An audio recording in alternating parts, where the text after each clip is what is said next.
If you're looking to watch Monday Night Football tonight, week 8, we got Raiders versus Lions. I have a DFS slip for you guys to sweat out while we're all watching the primetime game. I'll give you a hint. My first leg of this 6-leg PrizePicks entry is going to be Jared Goff over his passing yardage prop. If you are one of those players that likes betting on overs, then I think you're going to like this slip, as it's basically an all-over type of slip. But before we can get into that, I do need to talk about where I found the plays for this slip, and we're talking the Daily Grind Fantasy correlation tool.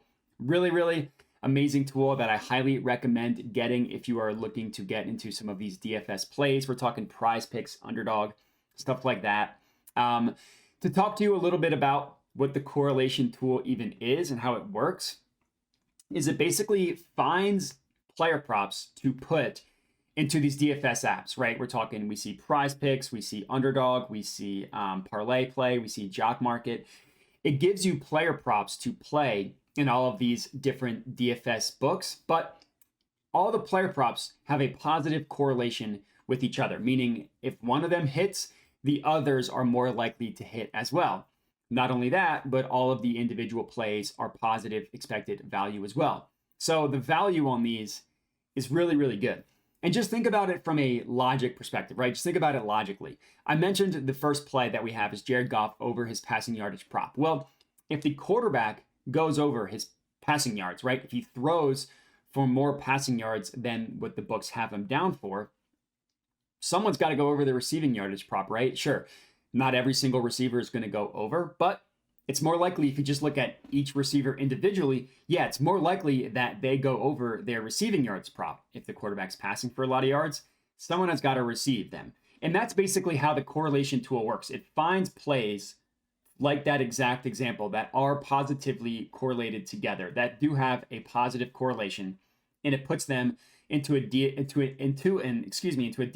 entry for you guys. And the cool part about it, think about it from a sports betting perspective, an actual FanDuel, DraftKings. When you place same game parlays that are correlated together, they don't give you as good a payout, right? They're going to lower the payout because they know that the plays are correlated. The DFS books don't do that. Every single 6-pick flex on PrizePicks is going to 25x your money. Every single 5-pick non-insured option on Underdog is going to 20x your money. That's not the case with FanDuel, right? They lower the payout based on the plays being related to each other. So there's a lot of value in taking these on the DFS apps and not even considering taking them on the actual sports books. So that's what the correlation tool is. Now let's talk about the performance. So Daily Grind Fantasy has tracked every single slip that shows up on the tool since August 18th. So we're going, 8 weeks, 10 weeks, 10 weeks of time since they started tracking every slip, up 347 units with an ROI of 25.76. So whatever your unit size is, think about how much profit that would be for you if you just took every single slip that showed up on here. Now, I have it filtered specifically for the NFL, and you see 5 slips for one game. Look at all the sports that we can lock in here: soccer, NBA, Counter-Strike, some esports. Eventually, other sports are going to get up there as well, like NHL, MLB, when next season when that comes back. And 347 units. So even if you have a unit size of $10, now we don't unit shame here. Whatever your unit size is, that's okay. But if you have a unit size of $10, which I'm going to say is one of the smaller unit sizes for the sports bettor out there, you are up basically $3,500 in 10 weeks of using the DFS, the Daily Grind Fantasy correlation tool. That's incredible. Now, if you have a $100 unit size, yeah, you're up like 34K. No big deal.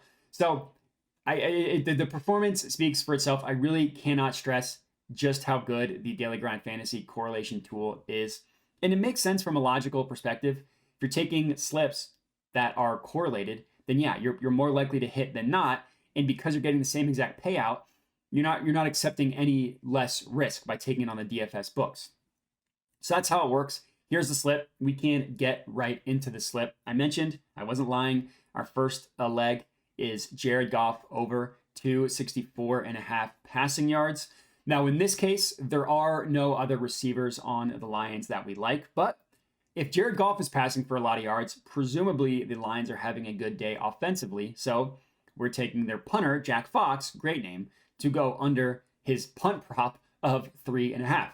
That's another thing that's cool about using PrizePicks is they have markets that other sports books don't. Like if we want to go to FanDuel, do you think we can take punter props?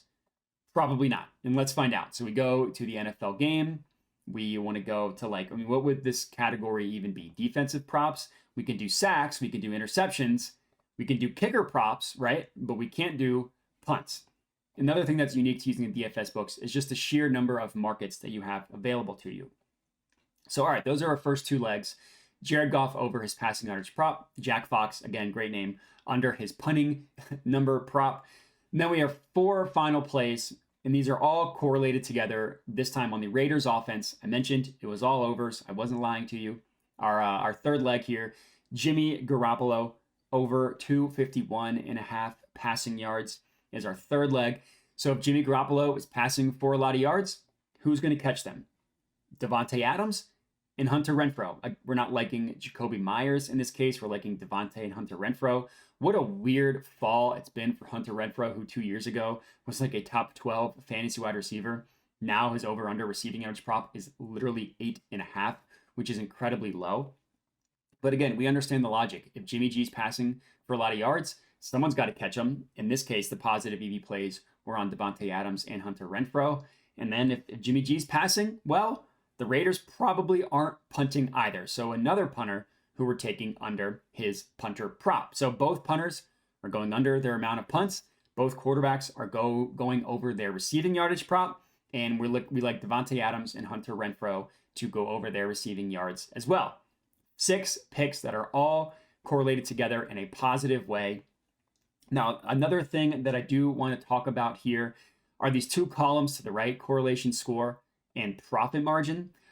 We'll start with correlation score. Now, if you click this icon, it drops down and basically gives you a summary of what it means. The correlation score, it's calculated by the correlation coefficient of each leg, which I know sounds like a math nerd mouthful. All it's telling you is on a scale of 1 to 100, how correlated are all of these individual player props together? The higher, the better. 93.98 is really good, which makes sense when you look at the individual slips. You understand why it has a correlation score in like the 94th percentile. But that's what that means. And then profit margin. So in this case, it's 175%. So profit margin, again, you can click the icon here and it will tell you what that means. It's giving you your ROI, your expected value of this slip. So the profit margin takes into account the correlation score, and then it adds up each individual expected value from each player prop as well. So I don't know how many places you're getting a profit margin of 175%, or on this one up here, 183%, or on an underdog slip, 168%. But that's what we have here. And if you want this underdog slip, I can give it to you real quick. It's very similar to the PrizePicks one, both Jared Goff and Jimmy G over their passing yards prop. In this case, for underdog, we like Josh Reynolds receiving, and we like Jacoby Myers receptions. And then we once again still like Devontae Adams receiving yards. Now, the last question that you're probably going to ask me is, why are we playing 6-pick flex on PrizePicks? Why are we playing 5 picks non-insured on underdog?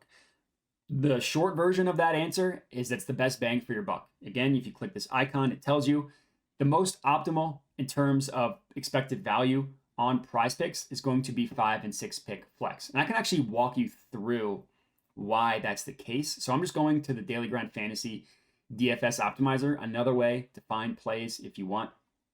But in this case, I'm showing it to you for educational purposes. If you click this drop-down plus EV plays, it pulls up every possible option you can play on PrizePicks from 2-pick power down to 6-pick flex. In the parentheses here, it's giving you, we see odds. What these odds are telling you is the odds of each individual player prop in terms of the entry. So, for example, if you're playing a 2-pick power, each leg of the 2 picks has the implied odds of minus 136. That's not a good number. Neither is minus 144 or minus 140 or minus 132 or minus 128. You can see the best number here, minus 119, both on 5 and 6 picks, which is why for PrizePicks, you're playing a 5-pick flex. And that's what I got. This is my 6-pick flex for you guys on PrizePicks. All of them have a positive correlation together. If one hits, the others are more likely to hit as well. So if you're riding with me, comment and let me know. Other than that, remember to like, comment, subscribe, all that good stuff. Appreciate everybody for watching, and have a good one.